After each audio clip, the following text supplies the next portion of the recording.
윤석열, 이제 그 종말이 너무나도 빠르게 다가오고 있습니다.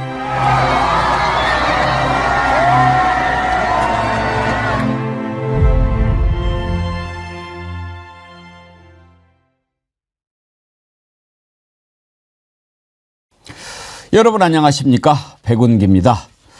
갈수록 태산입니다. 이제 저 미치광이 반란 속의 윤석열의 어처구니 없는 궤변과 사악함을 볼 날도 얼마 남지 않았지만 헌재에서 보여준 윤석열의 인식과 태도는 왜 윤석열이 그 자리에 더 있으면 안 되는지를 국민들에게 똑똑히 보여주는 자리였습니다. 국회에 왔는데 인사를 안 했다고 총 들고 국회를 쳐들어갑니까? 참으로 어처구니가 없습니다. 심지어 사실관계조차 맞지 않습니다. 자신이 했던 짓을 조금이라도 돌아본다면 생각할 수도 없는 말입니다. 100번 양보해서 줄탄핵을 했다 하더라도 중요한 것은 그 모든 절차가 헌법과 법률 안에서 이루어졌다는 것을 왜 모릅니까?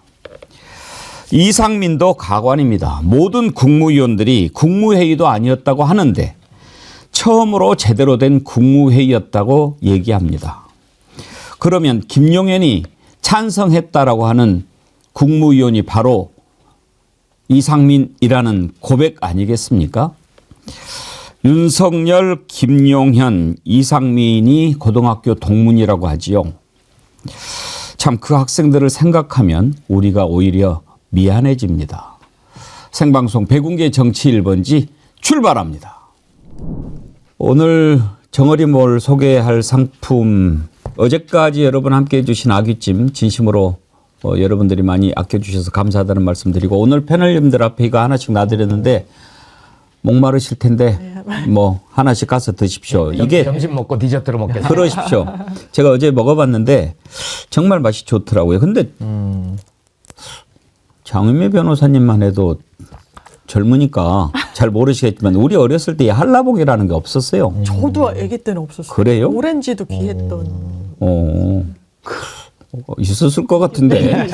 좀 많이 먹고 그러니까요. 그때만 해도 이렇게 귤만 있었고 한라봉이 없었는데 이게 90년도 이후에 제주도에서 엄청 인기를 끌면서 그때만 해도 좀 가격이 비싸서 먹기가 힘들었는데 처음에 이걸 맛보고 세상에 이런 맛이 막 했던 기억이 납니다. 귤도 되게 비싸고 귀하지 않았어요. 그러니까요. 네.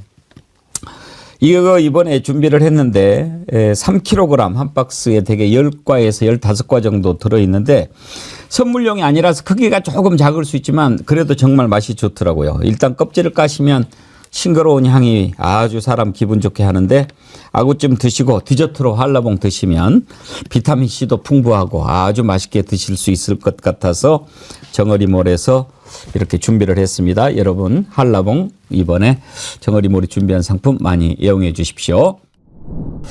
오늘 함께 하실 세 분 패널 소개합니다. 김보엽 조국신당 수석 대변인님, 장윤미 변호사님 지난주에 결석했어요. 네, 죄송합니다. 신인기의 정당 바로서기 대표님 어서 오십시오. 네, 안녕하세요. 안녕하십니까. 감사합니다. 윤석열 이자가 헌재 변론해서 이렇게 이야기를 할 때마다 오늘은 무슨 이야기를 해서 속을 뒤집을까 그런 생각하면서 보지 않습니까? 처음에는 호수의 달 그림자 이런 얘기를 하더니 또 지난번에는 뭐라고 그랬죠?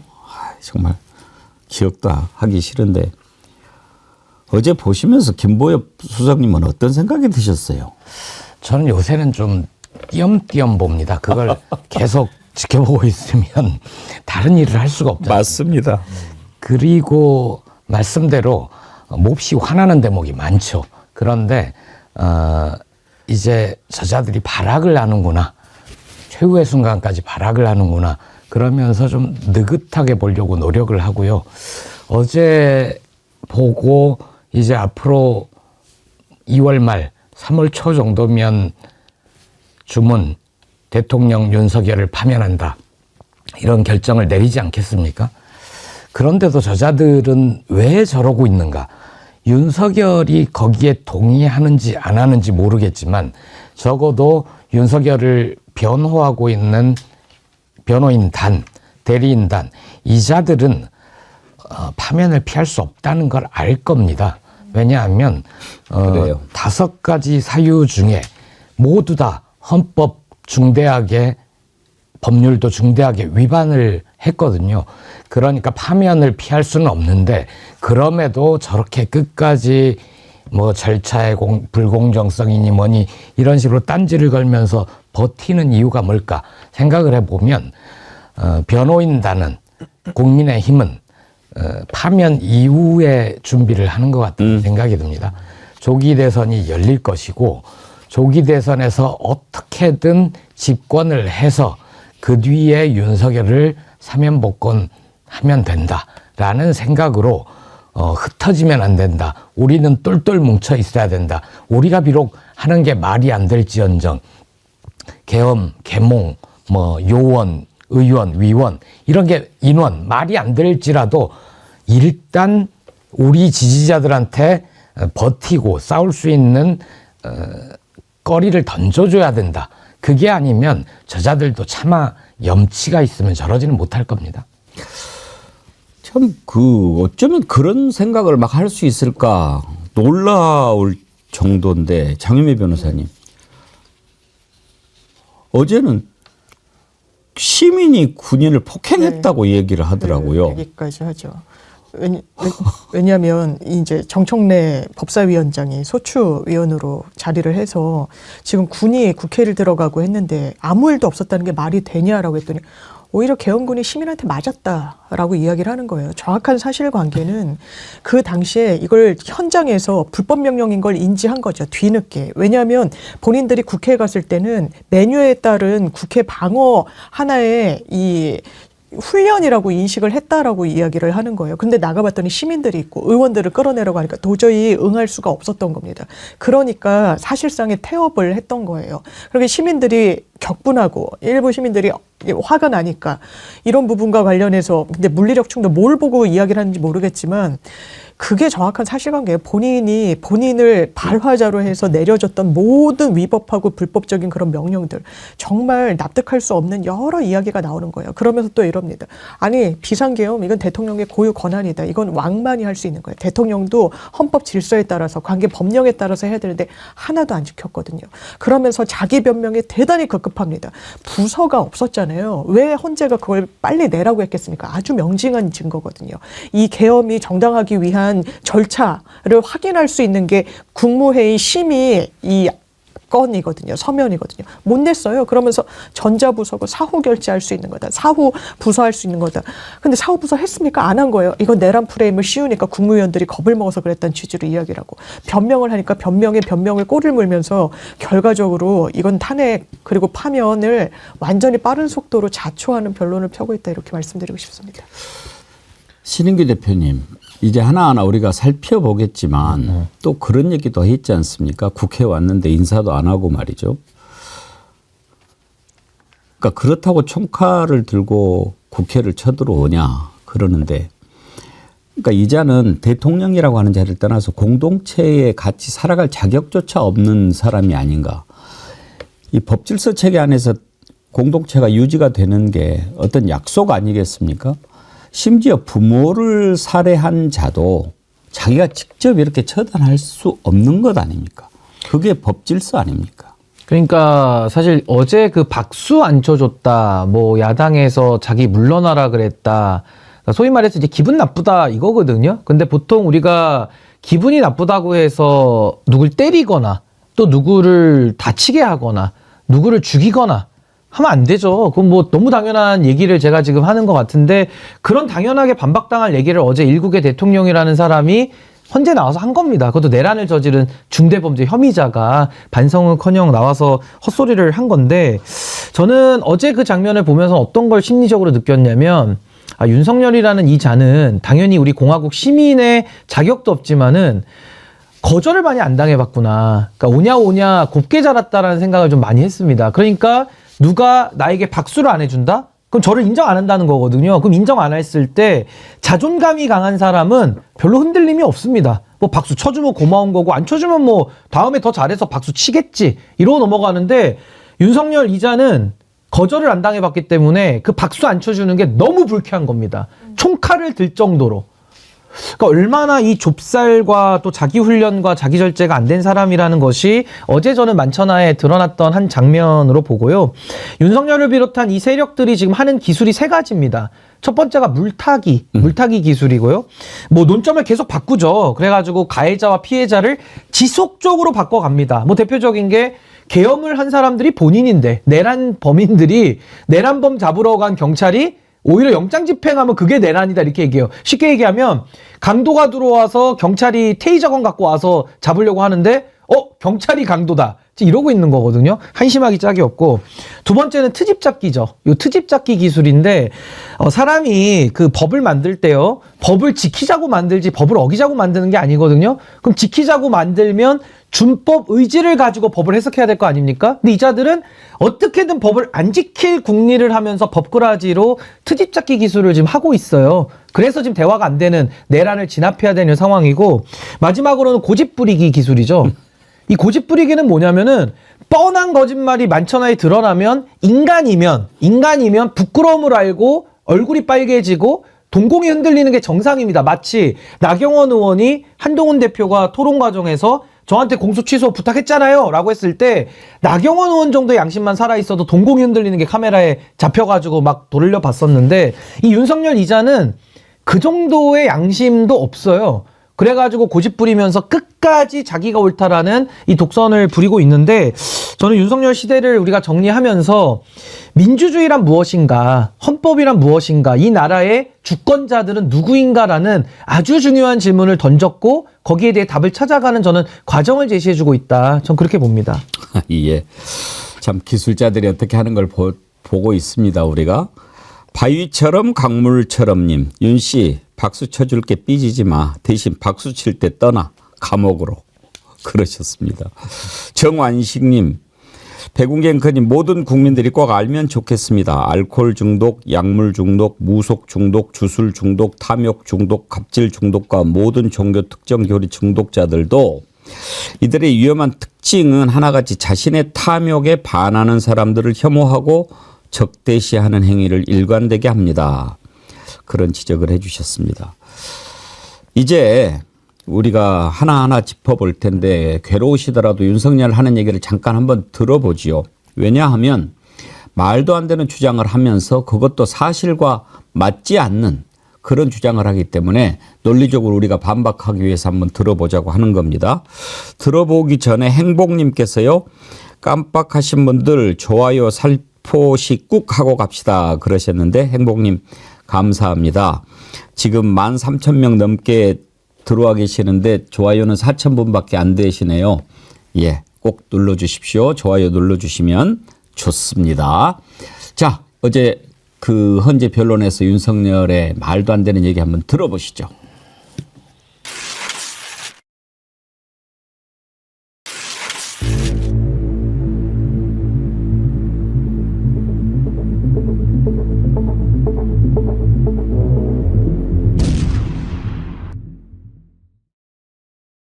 저도 한 말씀 드리겠습니다. 제가 취임하기 전부터도 민주당과 야권에서는 선제 탄핵을 주장하면서 제가 이 계엄을 선포하기 전까지 무려 178회를 퇴진과 탄핵 요구를 했고요. 제가 국회 예산안 기조연설을 하러 가면 아무리 미워도 그래도 얘기 듣고 박수 한번 쳐주는 것이 대화와 타협의 기본인데, 제가 취임하고 갔더니 아예 로텐더홀에서 대통령 퇴진 이 시위를 하면서 의사당에 들어오지도 않아서 여당 의원만 놓고 반쪽짜리 제가 예산안 기조연설을 했고요. 그 다음번에는 이제 들어는 왔습니다. 언론에서 비판하니까. 근데 전부 고개를 돌리고 있고, 제가 끝나고 악수를 하니까 전부 거부하면서 그 문 쪽에 있는 일부만, 앞면이 있는 일부만 하고, 저에게 심지어는 빨리 사퇴하세요 이런 의원들도 많았습니다. 그러니 도대체 제가 대통령으로서 야당이 아무리 저를 공격하더라도 왜 대화와 타협을 안 하겠습니까? 의석수도 100석 조금 넘는 의석을 가지고 어떻게든 야당을 설득해서 뭐를 해보려고 한 건데 이 문명국가에서 도대체 현대사에서 볼 수 없는 이런 줄타내기라고 하는 것은 이거는 대단히 악의적인 거고 이거는 대화 타협을 하겠다는 것이 아니라 그냥 이 정권을 파괴시키는 것이 우리의 목표라고 하는 것을 명확히 보여주는 겁니다. 참 제가 할 말이 많은데 제가 다 얘기할 수는 없고 우리 패널 분들의 의견을 들어봐야 될 텐데요. 한두 가지만 제가 팩트 차원에서 짚겠습니다. 먼저 대화와 타협을 얘기하는데 대화와 타협을 윤석열이 얘기할 자격이 있습니까? 어떻게든 야당을 설득해서 뭔가를 해보려고 했다고요. 그런 자가 대통령 되고 나서 야당 대표 한 번도 안 만나고 그랬습니까? 일단 이건 말이 안 되고요. 그다음에 예산안 기조연설을 하러 왔는데 퇴진 시위를 했다? 그 화면 혹시 준비됩니까?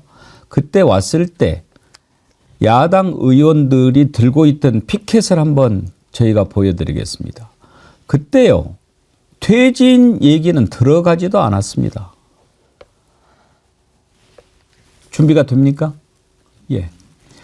그런데 이런 식으로 막 말을 돌립니다. 이제 뭐 빨리 사퇴하세요 하는 의원이 한 명인가 있었어요. 기억에 뭐 이렇게 하는데. 근데 그걸 또 많았다라고 얘기합니다. 이렇게 막 저기에요.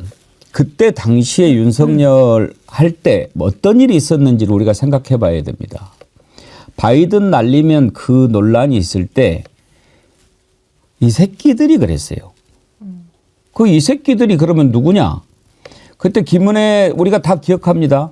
김은혜 대변인한테 그러면 이 새끼들이 미국 국회의원들 얘기하는 거냐? 아니라고 그랬어요. 그러면 어디 국회의원들 얘기하는 거예요? 콜롬비아? 아싸라비아? 아니잖아요.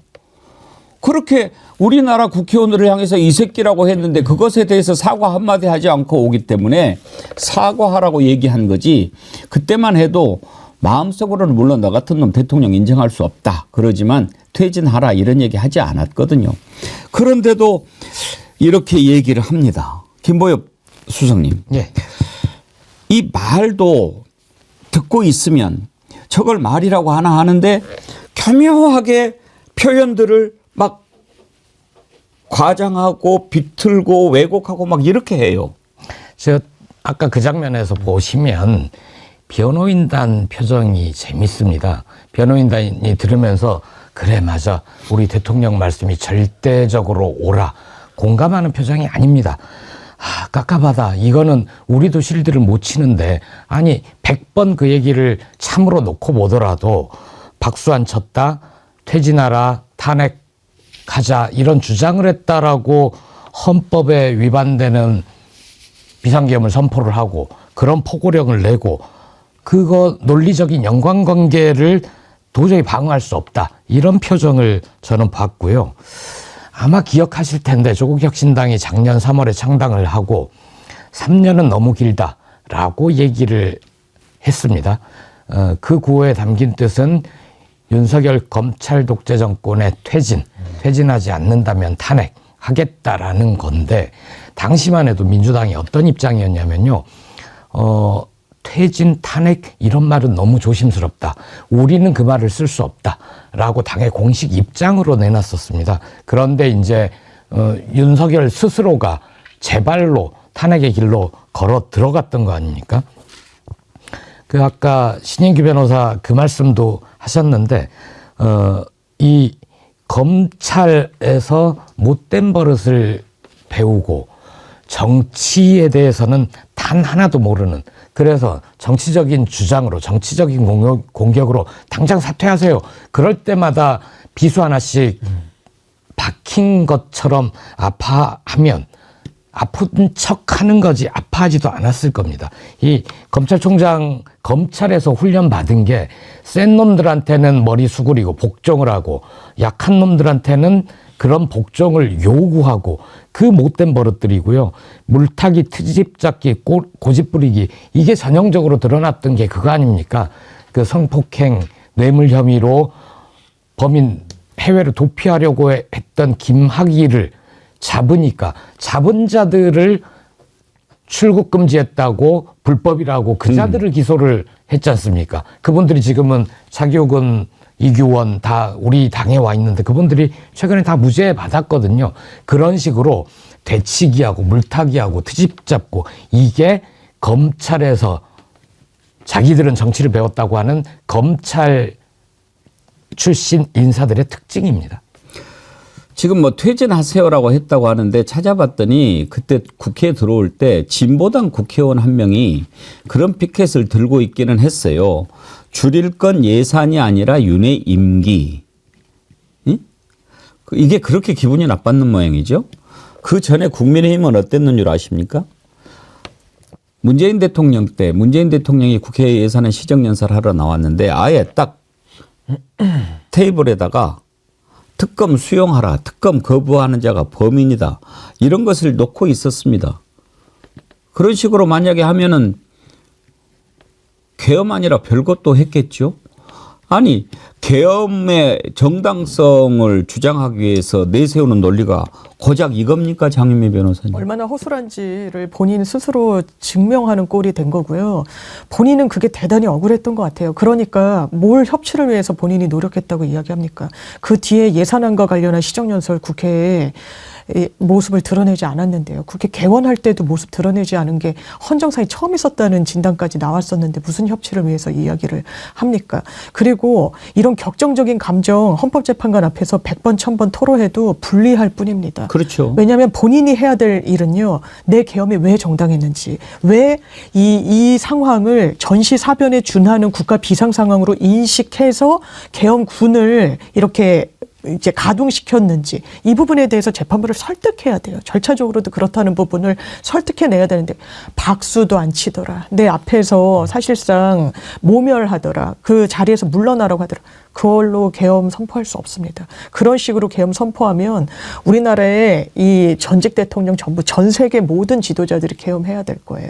그렇게 하라고 있는 게 계엄이 아닌데 오히려 패착이다. 왜냐하면 자기 주관이 너무 확고하다 보니까 이런 주장을 가감없이 하는데 패착 중에 패착인 변론을 스스로 펼친 거라고 생각합니다. 그러니까요. 신은기 대표님. 검사까지 했던 자 아닙니까? 그러면 법적인 논리로 이러이러이러함으로 이렇게 된다. 이렇게 해야지. 혹시 변론할 때 막 감정적으로 뭐 이렇게 하면은 재판부에서 그런 것을 받아줍니까? 그러니까 뭐 기본이 안 돼 있다라는 말밖에 뭐 더 할 말이 없고요. 지금 윤 대통령이라는 뭐 대통령이라는 말 이제 뭐 쓸 날이 며칠 안 남았습니다만 뭐 아직까지 현직이니까 제가 뭐 대통령이라는 이름을 붙여야 될 것 같긴 한데 윤 대통령은 자기가 정치 왜 하는지에 대해서 이번에 다 본심 나왔거든요. 그게 뭐였냐? 국민을 대접하라고 대통령 자리에 앉힌 거예요. 근데 본인은 보니까 대접 받으려고 대통령 했네요. 박수 받으려고, 누리려고. 그러니까 본인이 얼마나 한심한 동기로 권력만을 누리기 위해서 저 권력을, 검찰 권력을 이용해서 찬탈해 왔는가. 이걸 이제 그대로 전 입증을 했다고 보고요. 아까 그 진보당 의원이 사진 피켓 들고 있을 때 윤석열 표정 아까 사진에 잘 보셨습니까? 아니, 정치하다 보면요. 싫은 소리 더 많이 듣죠. 어떻게 좋은 얘기만 들으면서 정치할 수 있는 방법이 있습니까? 저 표정 보시면 딱 그게 뭐냐면은 술 더 먹고 싶은데 술 안 줬을 때 표정 내지는 아버지가 고무호수로 때릴 때 억울하게 맞는다라는 표정이 딱 저 표정이에요. 제가 보니까 술과 고무호스. 아, 이 새끼 성질대로 한번 받아버려. 저거 잡아가지고 아니면 계엄 선포하기 직전 표정. 네. 딱 그겁니다. 지금 저 아까 진보당 의원이 피켓 들고 있을 때. 근데 제가 아무리 생각해봐도 헌법재판소가 자기 하소연하는 곳이 아니잖아요. 근데 지금 와가지고 푸념하고 하소연하는 게 너무 좀 한심한데 정치를 대결로 배운 것 같아요. 근데 정치는 해결을 해야 되거든요. 그러니까 해결에는 관심이 없고 대결적으로 가서 상대를 죽이면 된다. 이게 윤석열의 정치의 목적이었다. 이게 저는 만천하에 드러난 거고요. 뭐 그동안에 아까 보니까 뭐 대화도 많이 시도했고, 아유, 보면은 정말 민주적인 지도자라고 우리가 다시 역사를 고쳤어야 될 수준으로 거짓말을 늘어놓던데 딱 두 개만 얘기하면요. 전 윤석열 그러면 딱 두 개만 떠올라요. 하나가 영장, 하나는 이틀막. 영장은 수사로 그동안 정치를 죽여온 반정치의 상징이고 경호를 통해서 결국 입틀막을 뭐 한두 번 했습니까? 공개 장소에서 카이스트에서 했죠. 그 광복절 기념식에서 국회의원을 그렇게 했죠. 또 의협회장 뭐 지금 탄핵됐지만 그분에 대해서도 입틀막 했죠. 아니 자기 하고 싶은 대로 다 했고 했으면서 무슨 대화 타협을 운운하는지 저 기가 찹니다. 기가 차요.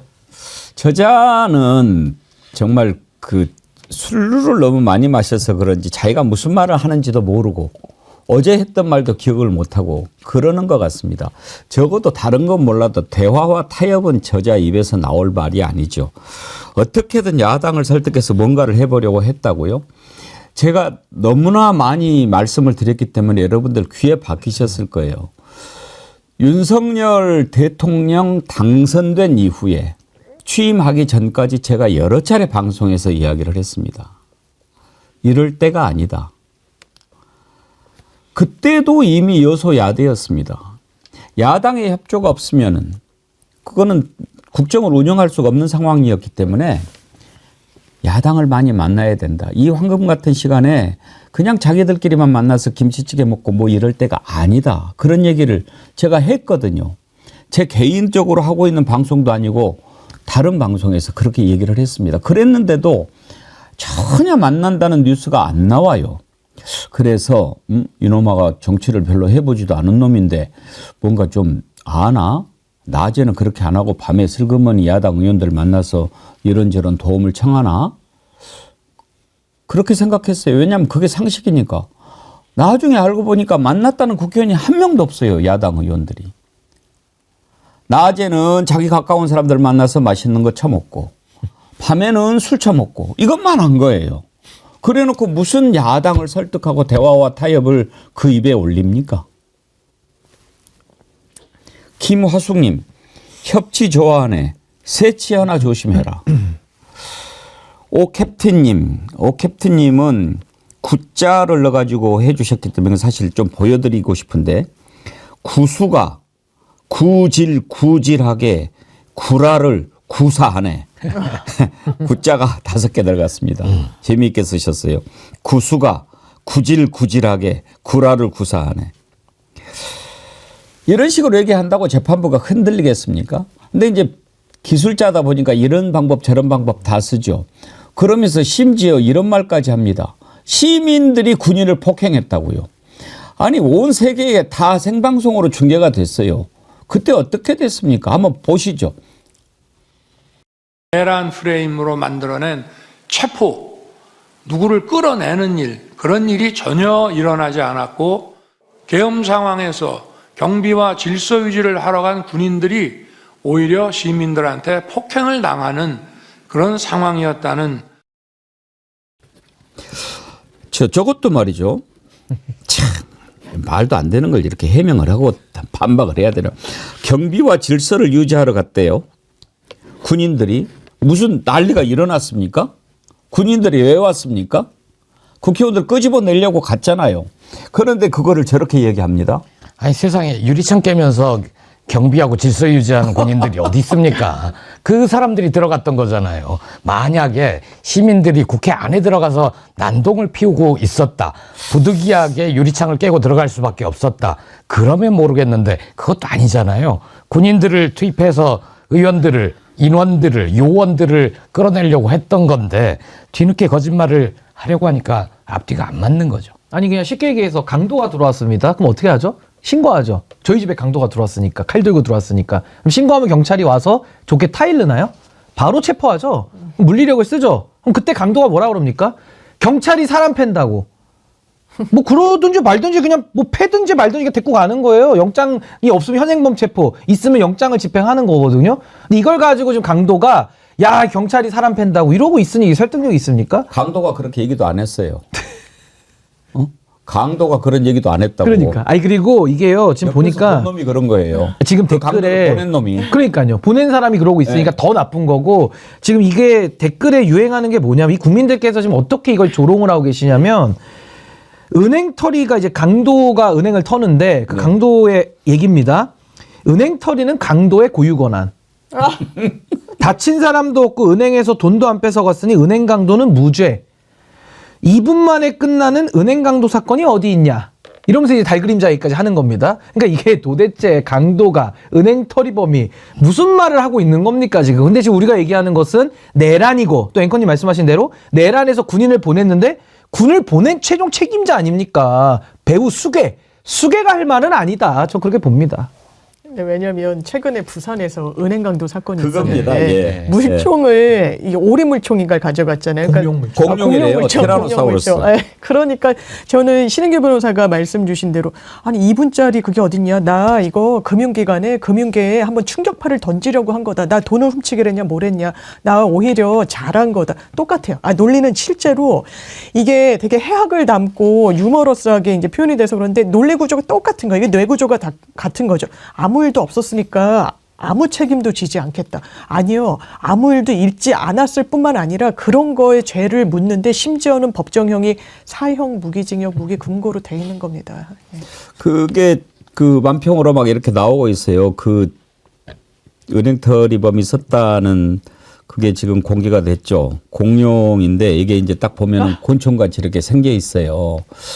참 이걸 보면서 좀 마음이 좀 짠했어요. 뭐 참 저렇게까지 지금 살기가 어려워졌다. 근데 국민일보의 국민만평을 보니까 그 비닐에 싼 장난감 물총 가지고 딱 이렇게 했는데 경찰한테 잡혀가지고 총도 장난감 총이고 아무 일도 일어나지 않았으니까 무죄 아니냐? 어? 그렇게 얘기하는 것과 뭐가 다르냐? 저건요. 정상 참작 여지라도 있어요. 그야말로 실제로 사람을 해야 할 의사도 없었고 뭐 그냥 겁을 줘서 이렇게 강도를 하려고 했다가 잡힌 거 아닙니까?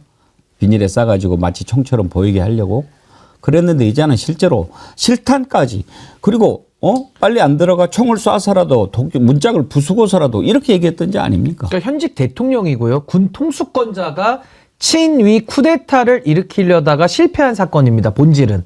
근데 이제 와서 본인의 내란 혐의, 범죄에 대해 가지고는 반성도 일도 없이 뭐 군인이 다쳤다, 뭐 의원을 끌어낼 의지가 없었으니까 내란 아니다. 이런 식의 법리 오해, 자기 변명 그런 식으로 해봐야 그냥 윤석열이라는 개인 자체가 더 추잡해 보여요. 인간 자체가 더 추해 보여요.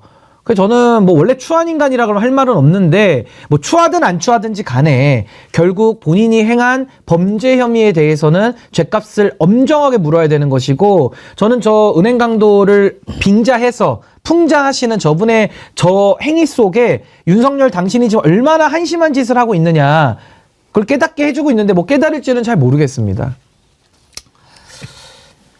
참 힘든 시간들이었습니다. 그렇지만 또 그 힘든 시간을 거쳐가면서 우리가 얼마나 윤석열이라고 하는 자가 무능하고 사악하고 인식은 천박하고 못된 짓만 골라서 하고 그랬는지 알게 된 또 그런 시간이기도 했으니까요.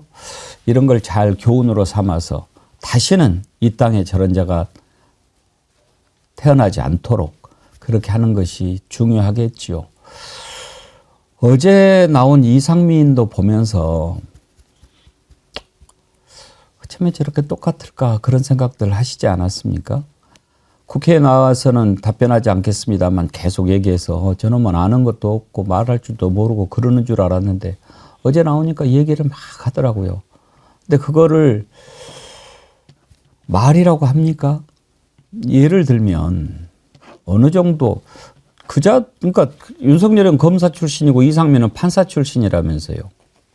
정말 대한민국 검사 판사들 부끄러워서 어떻게 살까요? 저런 자들이 검사 출신 판사 출신이라니. 지금 단수 지시를 내렸다라는 것이 소방청장의 입을 통해서 또 증언으로까지 나오지 않았습니까? 그랬는데 그걸 자기가 전화를 해놓고도 마치 그 문건도 받지 않은 양 테이블 위에 있는 걸 보니까 그렇게 써져 있었다. 그래서 어쨌다는 거예요. 참 이자들이 하는 것을 보면서 그 내용을 한번 들어가 보죠.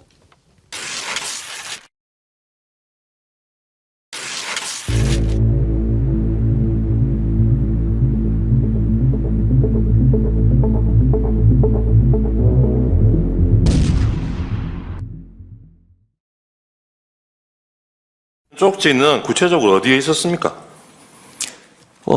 대통령 집무실입니까? 여기 접견실입니까?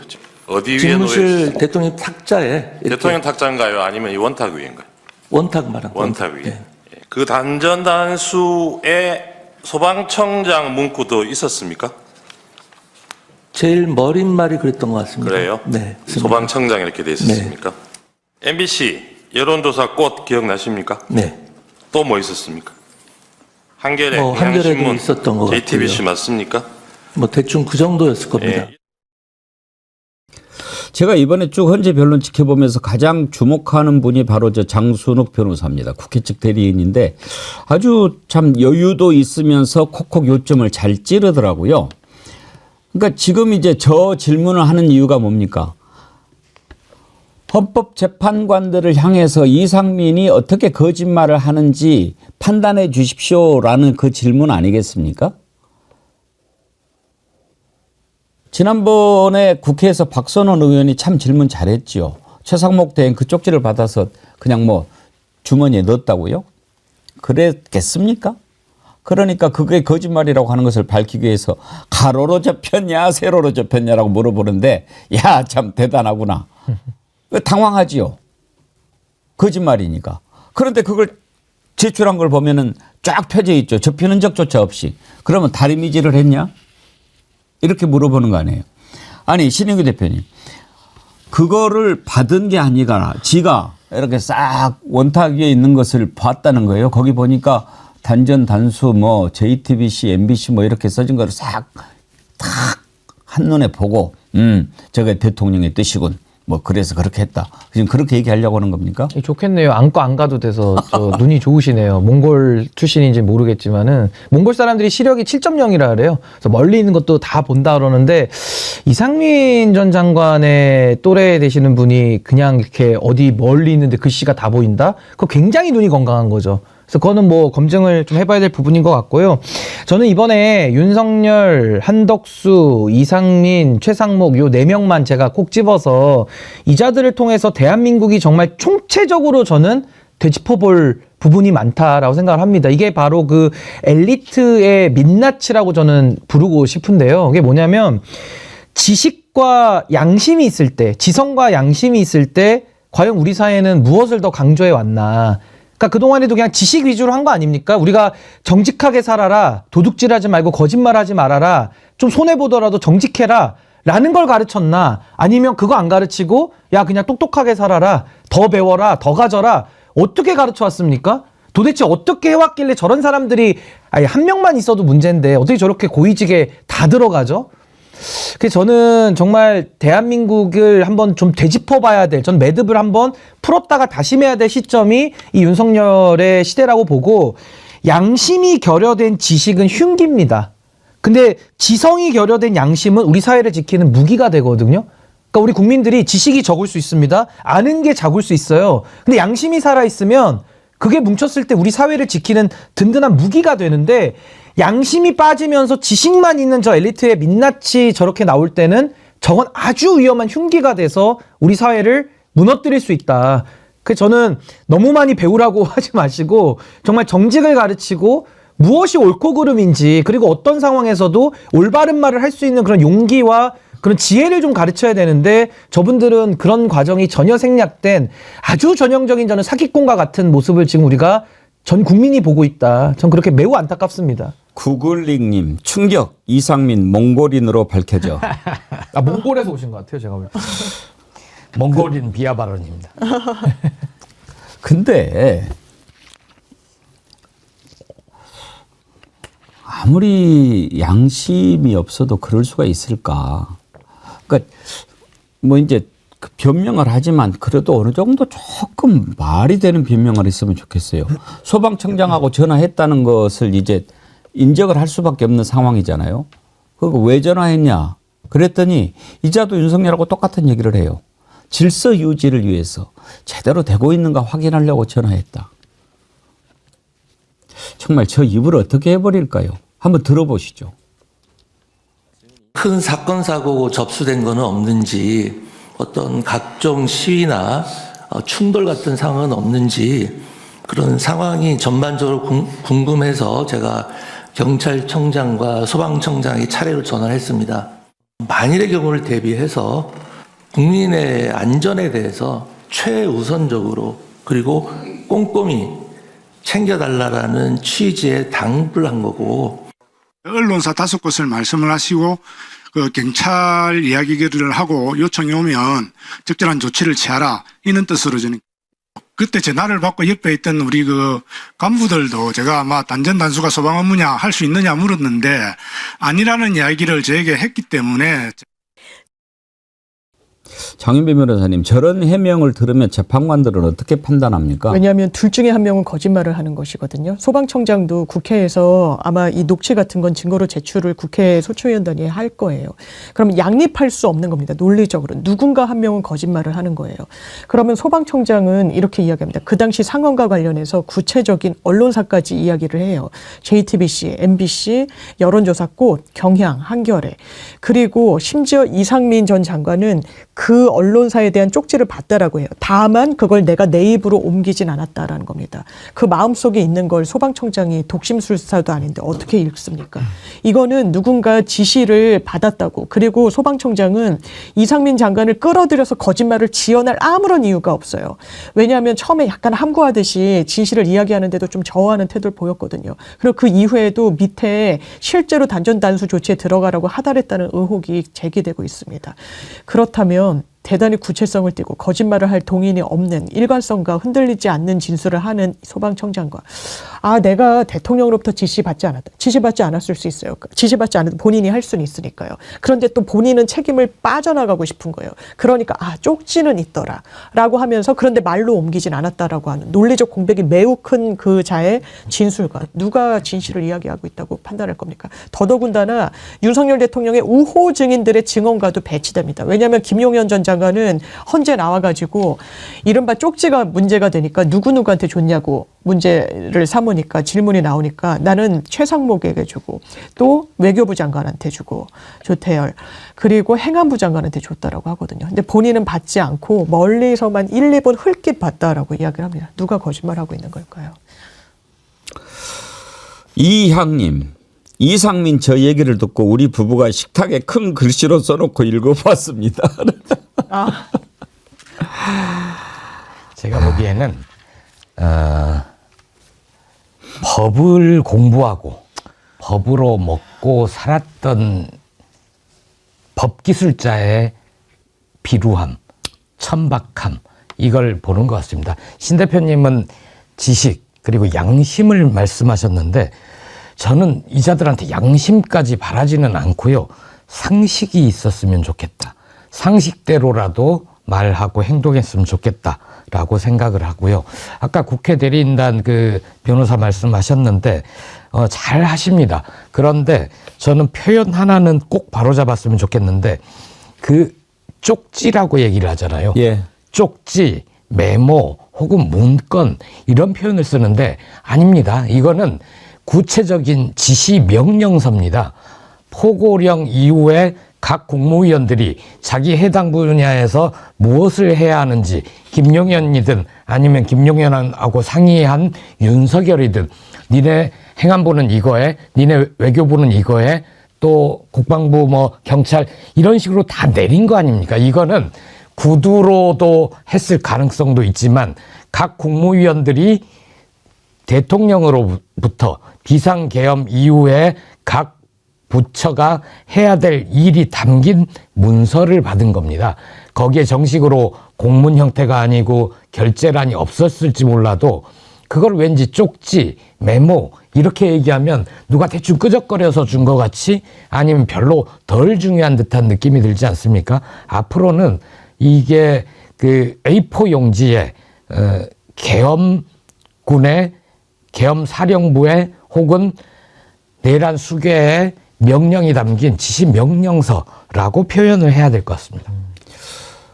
정말 뻔뻔하다라고 해야 되겠죠. 모든 사람들이 아니라고 하는데 혼자만 주장하는데 그걸 낯빛 하나 바꾸지 않고 이야기합니다. 특히 국무회의와 관련해서 뭐라고 합니까? 한덕수 총리도 그건 국무회의라고 부를 수가 없다. 최상목 대행도 국무회의 아니었다라고 얘기하는데 국무회의가 있었다고 하면서 뭐라고까지 얘기를 하는지 들어보시겠습니까?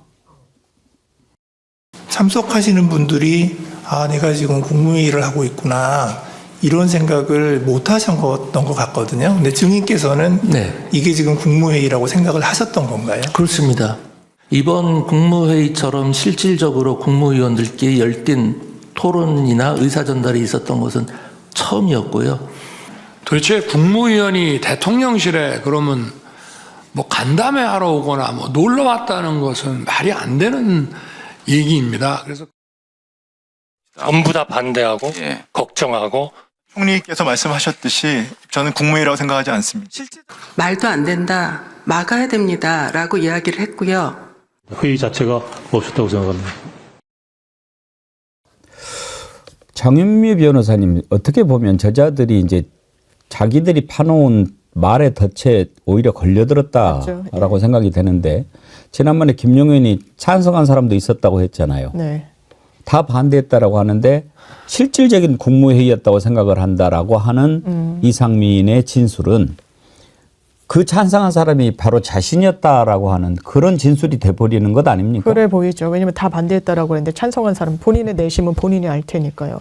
그리고 본인이 국무회의라고 생각했는지 안 했는지 중요하지 않습니다. 증인신문 과정에서 중요한 건 증인의 생각이 아니에요. 저희가 통상적인 증인신문 절차를 진행하더라도 증인의 의견을 묻거나 생각을 물으면 이거 추정에 불과한 거라서 법률상 의미가 없기 때문에 판사가 엄청 제지합니다. 체험한 사실을 얘기해야 돼요.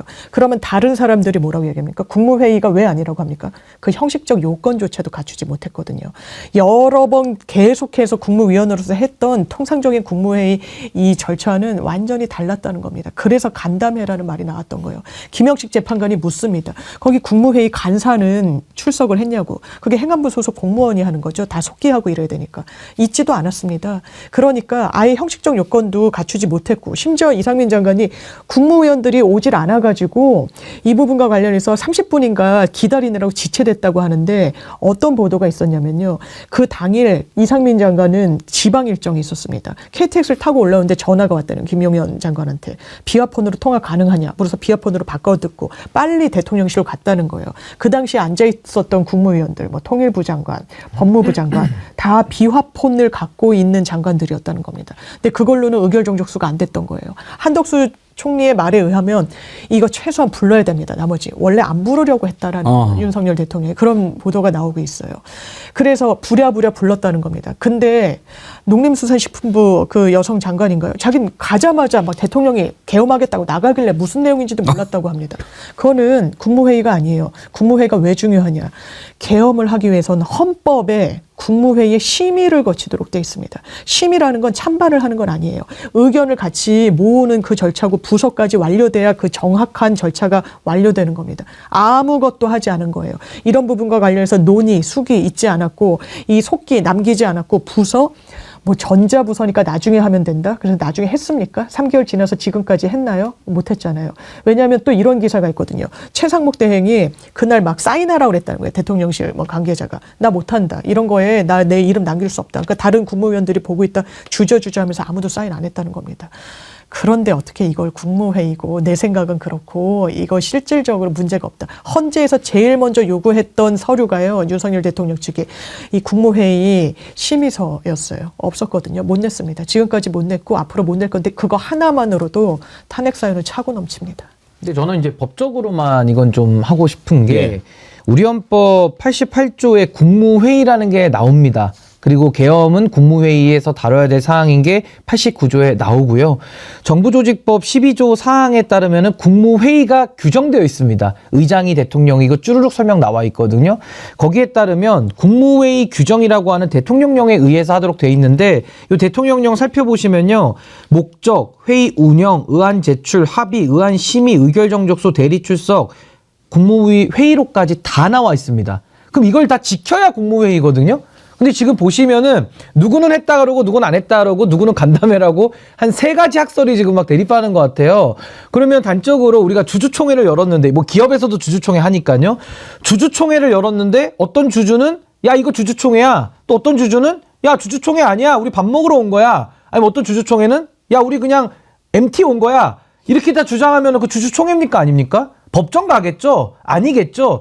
지금 요 국무회의를 했다라고 하는데 정상적인 국무회의면 국무회의 개최 여부에 대해서 논란 자체가 안 나오는 게 정상 국무회의입니다. 근데 이미 논란이 너무 많이 나왔죠. 이 자체가 회의가 없었다라는 저는 가장 강력한 반증 아니냐. 뭐 기분에 따라서 회의일 수도 있고 아닐 수도 있고 이건 아니거든요. 명확하게 회의면 회의고 아니면 아닌 건데 저는 아니라고 봅니다. 김보엽 송. 예, 이게 갈라지는 겁니다. 어떻게 갈라지냐면 윤석열은 어떻게 되든 말든 우선 나는 좀 살아야 되겠다. 관료 출신들이 그건 국무회의가 아니다. 국무회의가 없었다라고 주장을 하는 거고, 그래야 자기들이 계엄 선포를 논의하는 국무회의에 참석해서 의견을 개진한 게 돼버리잖아요. 국무회의라고 인정을 하면. 그래서 이 관료 출신들은 윤석열 상관없이 나는 살아야 되겠다라는 생각에 국무회의가 없었다고 하고, 지금 국무회의라고 주장하는 자들은 나는 살아야 되겠는데 내가 이렇게 얘기하면 윤석열도 좀 살 수 있지 않을까? 죄가 가벼워지지 않을까? 혹은 윤석열 지지자들이 이걸 근거로 좀 오래 버텨서 흩어지지 않고 있지 않을까? 이걸 고민하는 자들이, 이걸 생각하는 자들은 이제 굳이 따지자면 서결파 정도 3명 남은 거죠. 행안부 장관하고 국방부 장관하고 이 사람들은 국무회의를 통해서 정식으로 비상계엄에 관한 안건을 심의했다라고 주장을 하는 겁니다. 또 하나 좀 우울한 얘기일 수도 있는데요. 그래서 이상민 장관은 열띤 토론, 그렇게 활발한 의견 개진이 있었던 국무회의는 처음이라고 주장하잖아요. 그러면 예전에 그 윤석열 캠프 대선 전에 있다가 나온 언론인 출신이 한 명 얘기한 게 있습니다. 윤석열이란 자는 누구와 얘기를 해도 1시간 얘기하면 59분 떠든다. 여기에서도 그랬겠구나. 그렇죠. 예. 그걸 결국은 고백한 거죠. 예. 그런 정도 안 됩니다라는 얘기가 막 나왔던 것.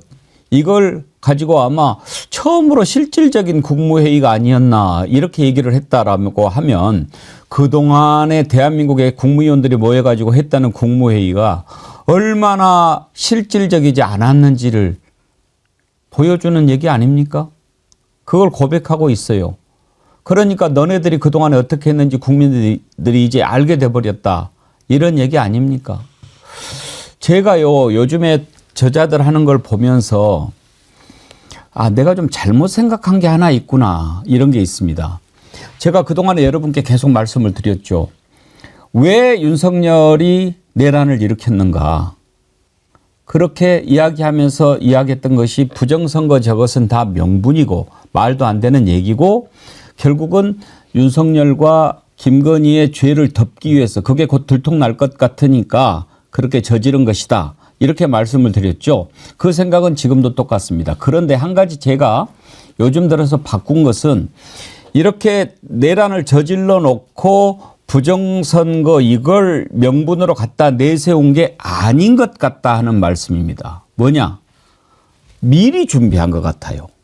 그러니까 이 사악한 자들이 자, 우리가 만약에 내란을 일으키는데 이게 실패로 돌아갈 경우에 명분을 만들어야 되지 않냐. 그것을 부정선거로 하자. 그러니까 선관위라든지 이런 것을 공격하는 것도 실제로 부정선거 증거를 잡기 위해서가 아니고 내란이 실패할 것에 대비해서 미리 부정선거를 하나 걸어놓고 치밀하게 준비를 하지 않았을까? 요즘에 제가 그렇게 생각하는 겁니다. 그랬을 가능성 크지 않습니까? 신은규 변호사님 어떠세요? 그러니까 뭐 내란의 직접적 동기가 사실 윤석열의 파면 청구라든지 심판이라든지 아니면은 뭐 형사 재판에도 큰 영향은 없습니다. 그러니까 예를 들면 살인행위다 그러면 살인 그 자체로 처벌을 하는 거지 내가 뭐 어떤 행위 때문에 목적을 가지고 했냐라는 거는 범행의 배후에 대한 수사이기 때문에 뭐 양형에는 좀 고려가 있을 수 있겠죠. 별로 본질은 아닌 건데 저는 처음에 선관위에 군을 보냈다고 했을 때 정말 믿기 어려웠고요. 그 자체도 국헌 문란이니까요. 근데 왜 보냈을까? 있다. 근데 건 거는 부정선거였어요. 근데 부정선거는 뭐 유튜브에서 매일 떠들던 거고 뭐 그랬을 수도 있겠다. 근데 또 마침 하필이면 김건희 이슈, 그중에서도 가장 핵심이 명태균 이슈 아니었습니까? 근데 명태균 이슈는 다들 기억하시겠습니다마는 공천장사, 그리고 여론조사, 뭐 정치 관련된 자금들, 다 이런 식의 선관위가 관련된 업무들과 인연이 있었거든요. 그렇기 때문에 저거는 윤석열이가 자기 범죄 감추려고 했을 수 있겠다라는 생각이 아주 짙게 들었는데, 앞으로 더 밝혀지겠습니다마는 윤석열의 그 계엄의 배후, 계엄의 배경에는 저는 본인의 범죄와 김건희의 범죄를 숨겨주기 위한, 내지는 명태균의 폭로로서 피할 수 없다라는 그 막다른 골목에 몰렸을 때의 아주 이상한 반응으로 튀어나온 것이 오래 준비했던 이 계엄을 시작한 거 아니냐, 저는 그렇게 좀 보고 있습니다. 그러니까 어느 정도 상식적으로 말이 돼야 도와주고 싶고 편을 들어주고 싶어도 들어주죠. 어제 나왔던 사람들 가운데 신원식 국가안보실장, 지금 현재도 윤석열 부하 아닙니까? 그런데도 신원식 국가안보실장마저도 뭐 중국 선거 개입 어떻게 생각하느냐, 여기에 대해서 단정적으로 말할 수 없다라고 얘기를 해요. 그거 어떻게 얘기를 하겠습니까? 그리고 김용빈 선관위 사무총장, 이 사람은 윤석열하고 동기예요. 서울대 79학번. 그런데 이 사람까지도 그 말이 안 된다라고 얘기를 해요. 편을 들어줄 수가 없죠. 왜? 너무나 상식에 어긋나니까. 정말 그 고등학교 제가 웬만하면 얘기 안 하려고 한다니까요. 근데 너무나 부끄럽지 않습니까? 이번에 민주당의 박주민 의원이 그 고등학교를 찾아갔더라고요. 가가지고 학생들한테 이런저런 얘기를 했는데 뭐라고 얘기했는지 궁금해서 오늘 모셨어요. 2부에서 박주민 의원 만나서 한번 그런 얘기 들어볼 테니까요. 조금만 기다려 주시고, 김행진님, 이곳으로 쓰레기차 좀 보내줘서 그랬는데 아무래도 그래야 될 것 같습니다. 한 가지만 더 짚어보고 1부를 마무리하겠습니다. 이렇게 미친놈들이 이렇게 막 이끌어가니까 미친 자들이 도처에 널려 있습니다. 정말 이번에 국가인권위원회 하는 것 보고 요즘에 이러다가 내 건강이 좀 나빠지는 거 아닌가 그런 생각합니다. 국가인권위원회가 가장 신경을 써야 될 것은요, 국가 권력으로부터 피해를 본 사람들을 구제해 주라고 있는 겁니다. 그런데 지금 그 윤석열을 도와주는 것이 국가인권위원회가 하는 일이라고 생각한다 이거죠. 그러면서 뭐라고 얘기하는 줄 아십니까? 약자라고 이야기합니다. 윤석열이 약자입니까? 그러면서 이번에 국가인권위원회 그 의결에 참여했던 한 인권위원은 전두환도 약자다라고 얘기를 합니다. 이런 생각을 갖고 있는 사람들이 지금 국가인권위원회에 들어가 있다 이 말입니다. 새나라가 되면 제일 먼저 정리해야 될 자들이 아닌가 싶은데요. 그중에 이충상이라고 하는 자 얘기를 한번 들어보시죠. 대통령이 사회적 약자입니다. 내가 몇 번 말합니까? 재판장 앞에서, 헌법재판관 앞에서 대통령이 사회적 약자입니다. 내가 재판할 때 전두환 노태우 전 대통령은 철저한 약자였습니다. 아니, 저는 저분하고 제가 인연이 있어요. 정말 부끄러운데요. 제가 경북대 로스쿨 나왔습니다. 저희 로스쿨 교수로 오신 분입니다. 근데 제가 판사 출신인가 봐요. 판사 출신이 이제 변호사다 이제 교수로 왔는데, 제가 배우지는 않았습니다만은 제가 이제 정치를 시작한 이후부터는 저한테 굉장히 연락을 많이 주셨던 분이에요. 정치하고 싶어서. 제가 이제 당에서 대변인 하고 있을 때니까. 그 저도 그때 보면서도 학교 교수님이니까 제가 뭐 예의 없게 할 수는 없지만은 좀 이건 너무 심하다. 그리고 제가 학교에서도 들리는 얘기를 보면 그렇게 제 얘기를 하고 다닌다는 겁니다. 교수 회의에서도 뭐 친하다는 식으로 제자다. 뭐 그런 식으로 이제 소위 파는 거죠. 그래서 제가 뭐 그것까지 막을 수는 없으니까 그랬는데, 오늘 저는 이제 이 화면은 제가 여기서 오늘 처음 보는데, 많이 망가졌든지 아니면 원래 그 망가진 상태를 감추고 살아왔다가 이제 본성이 나오는지 정말 씁쓸하고, 저는 뭐 제가 저희 학교 출신이지만 교수로 인정하고 싶지도 않기 때문에 저런 자들을 퇴출시키는 게 아마 내란 진압의 가장 최우선 과제가 될 것이다. 전 그렇게 봅니다. 이충상 말고 김용원도 있잖아요. 예. 김용원은 더 한자인데, 그 윤석열 정부의 특징이 그렇습니다. 어떤 기관이 표방하는 목적이 있지 않습니까? 인권위원회는 국가 권력으로부터 시민들의 인권을 지키기 위한 기구인데 거꾸로 된 사람들을 보내잖아요. 이충상, 김용원. 국민권익위원장 어땠습니까? 그다음에 통일부 장관, 통일하고 싶어 하는 사람입니까? 노동부 장관, 노동자들한테 관심이 있는 사람입니까? 독립기념관장은 또 어땠습니까? 모든 기관에 반대하는 사람들을 보내서 그 기관을 힘들게 만든 그런 거고요. 아까 말씀 중에 윤석열이 실패를 예비 혹은 미리 준비하기 위해서 예. 선거 부정, 거기엔 저는 견해를 좀 달리합니다. 예. 왜냐하면 윤석열이 그렇게 주도면밀한 사람이 아닌 거고요. 내가 일단 결심하면 이건 쭉 밀고 나가서 성공할 거야라고 생각을 했겠죠. 단 한 번도 실패하면 어쩌지 이렇게 겁먹지 않았을 겁니다. 오히려 그 실패 이후에 법적인 대비 논리를 만들었던 사람들은 12월 4일 청와대 주변 삼청동 안가에 모였던 법조인들, 거기에 이상민도 있었죠. 김주현 민정수석 등 그 4명이 그 일을 했을 거고요. 며칠 전에 조국혁신당 강미정 대변인이 재밌는 논평을 하나 쓴 게 윤인원의 특징. 예. 유인원과 예. 윤인원. 거기에서 따서 쓴 건데, 물론 이게 약간의 저 사람도 사람으로 보면 좀 이렇게 폄하하는 논란이 있을 수도 있지만, 윤석열의 특징이 인원이라는 말 자기는 안 쓴다고 해놓고 일본 몇 초 뒤에 계속 썼지 않습니까? 그래서 이 윤인원의 특징은 자기가 한 말을 금방 까먹는다. 인지 능력이 몹시 떨어지고 거짓말을 서슴지 않고 한다. 자기 아내를, 배우자를 포함해서 자기 바운더리에 있는 이 식구들만 챙긴다. 민주주의에 적합하지 않은 종자다. 그러니까 빨리 사회로부터 영구히 격리시켜야 된다. 이런 논평을 썼습니다. 윤인원이라고 새로운 종이 탄생했다. 근데 장희매 변호사님이 윤석열 저지른 죄악이 정말 많은데 그중에서 국가기관을 망가뜨린 죄가 가장 크다고 할 수 있지 않습니까? 근데 다른 곳은 몰라도 국가인권위원회가 저렇게 되는 것은 너무나 가슴이 아프지 않습니까? 저는 국가인권위의 역사에 어떻게 기록될 것인지 지금 이 단면이요. 모든 피고인은 같은 잣대로 보면 다 오히려 피해자성을 띈다라는 게 무슨 궤변 중에 궤변입니까? 죄를 저질렀다는 혐의 때문에 재판을 받는데요. 그리고 본인들이 무슨 권한이 있다고 사법부, 헌법과 법률에 따라서 독립적인 사법기관으로서 양심에 따라 재판하는데 그래라 방어권을 보장해라 마라. 이게 무슨 사법부에 대한 겁박이자 압박이고 외압입니까? 법조인 출신인데 부끄러운 줄 아셔야죠. 이게 인권, 국민들 인권, 이 인권이라는 건 사회적 소수자들, 국가기관으로부터, 국가폭력으로부터 피해를 본 분들 구제하라고 만든 겁니다.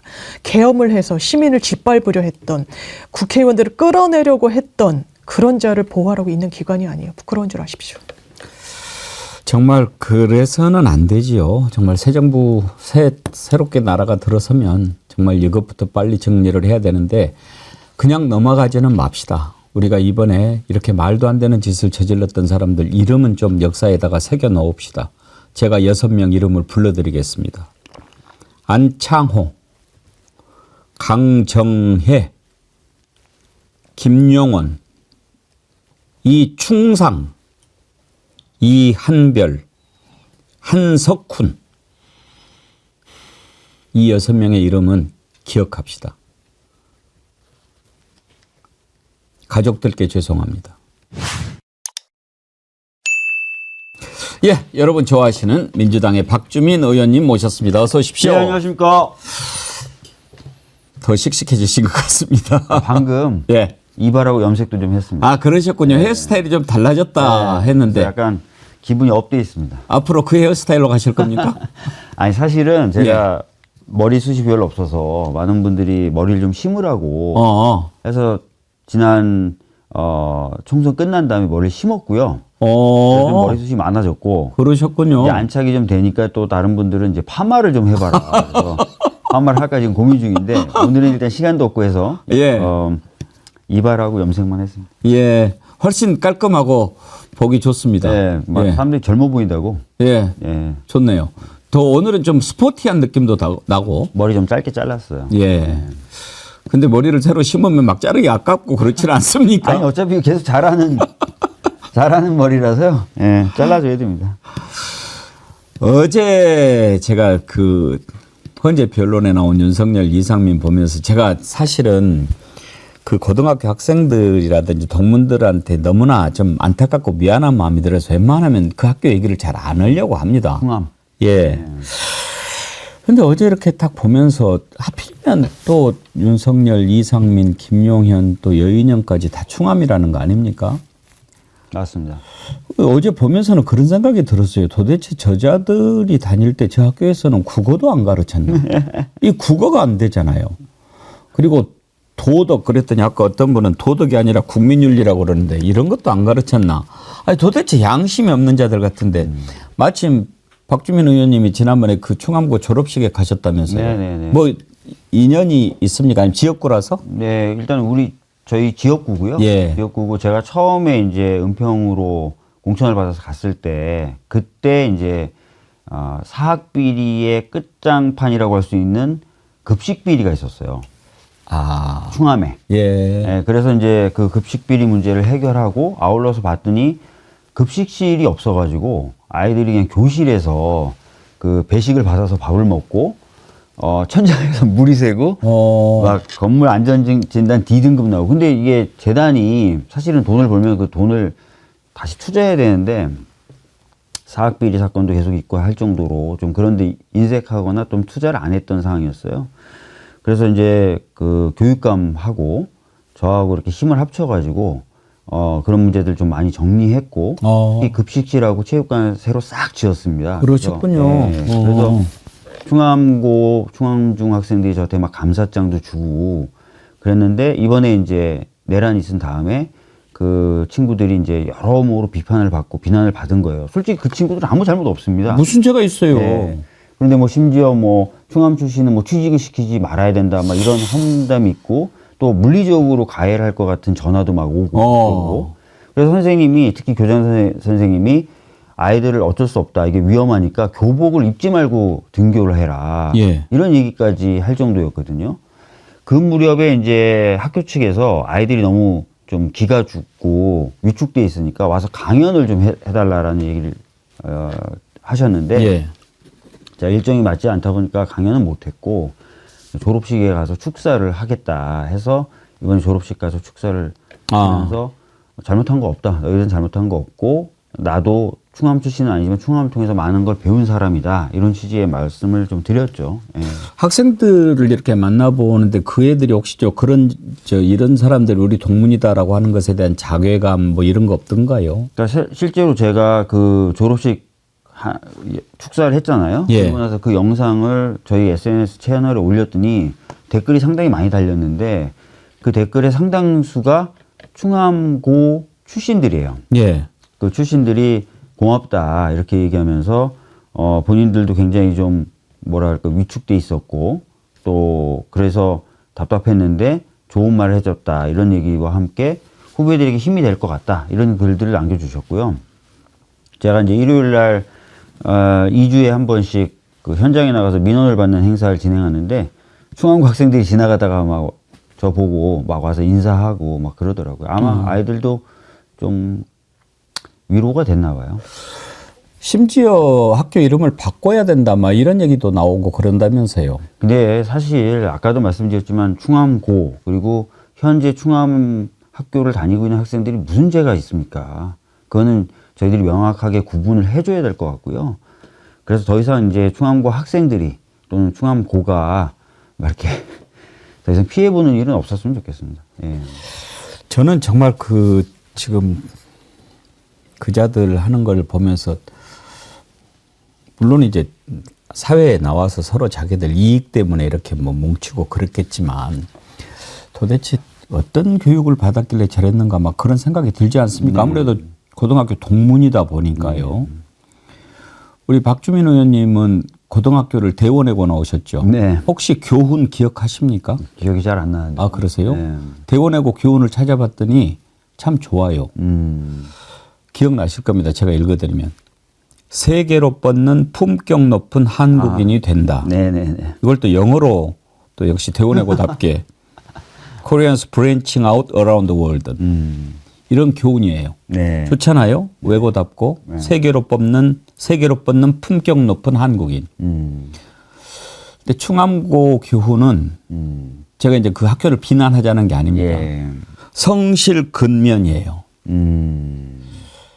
그러니까 중요한 덕목이지요. 네. 그렇지만 그것만 강조해서는 올바른 인성 교육이 어렵지 않겠나 그런 생각이 들었어요. 이번 기회에 충암에서 뭐 교훈이라든지 뭐 교육 내용도 좀 고민해 보면 좋겠네요. 지금 현재는 관선 이사분들이 파견 나가서 예. 학교를 상당히 민주적으로 학생들과 대화하면서 잘 이끌어 가시고 계시거든요. 그래서 학생들로부터도 사랑을 되게 많이 받고요. 선생님들도. 그래서 뭐 여러모로 뭐 이번 기회에 말씀하신 대로 다시 한번 좀 교훈이나 뭐 이런 것들 그러게요. 한번 바꿔보는 것도 좋은 방법이 교명까지는 몰라도 네. 사실 성실 근면이야 1960년대에는 필요한 덕목이었겠지만 아휴 근데 너무 이렇게 출세만이 최고다 이런 느낌이 좀 들어서 그것만 바라보고 살아왔던 자들이 이 나라를 지금 이렇게 만들어 버린 거 아닌가 그런 생각이 이들을 보면서 자꾸 들더라고요. 네. 그렇죠. 네. 어제 특히 이상민 하는 거 보면서 우리 박주민 의원님도 이제 법률가시지만 어떻게 법률가라고 하는 사람이 이게 헌법재판소에서 증인으로 나와서 얘기를 하면 이게 같은 법률가들을 상대로 이렇게 이야기하는 건데 내가 그 메모를 직접 받은 것도 아니고 원탁 위에 있는 것을 봤는데 거기에 봤다. 뭐 이렇게 그죠? 됐다. 그렇게 말을 하면 재판관이 믿어줄 거라고 생각할까요? 사실 지금 봤을 때는 그 헌재에서의 결정은 거의 이제 기정사실이라고 보시면 돼요. 헌법재판소가 처음에 4개 쟁점을 정리를 했고요. 4개 쟁점 조금 길지만 소개를 좀 드리면 요건에 안 맞는 비상계엄을 선포했다. 그러면서 포고령을 발표했는데 포고령 특히 1호가 굉장히 위헌적인 포고령이었다. 계엄을이라는 핑계로 군을 국회에 투입했다.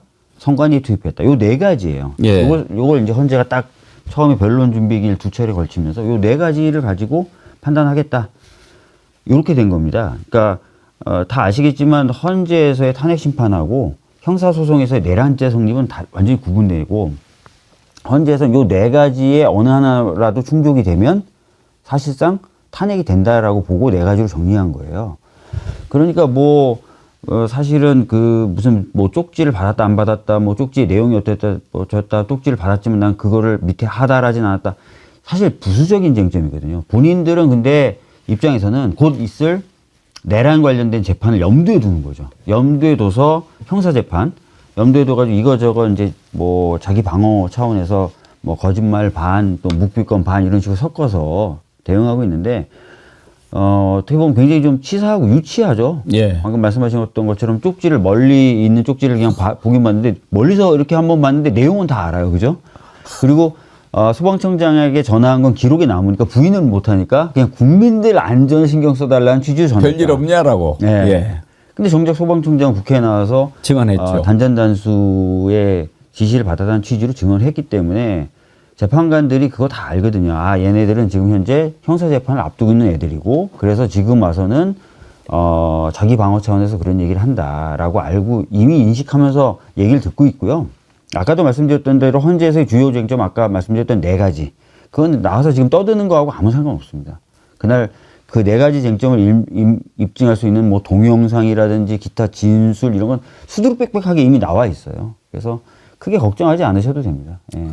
그 말씀 들으니까 좀 안심이 됩니다. 이제 내일 8차 변론이 끝나면 추가 변론 혹시 잡힐까요? 끝날까요? 그러니까 지금 2가지가 좀 염두에 지금 둬야 될 것인데요. 첫 번째가 마은혁 재판관이 언제 임명되느냐. 예. 임명되는 건 기정사실이거든요. 예. 근데 지금 10일 날 있었던 변론기일, 2차 변론기일을 마치고 마은혁 재판관에 임명을 해야 된다라고 했던 국회 권한쟁의 심판에 대한 2차 변론기일을 마쳤어요. 근데 선고기일을 정하지 않았어요. 예.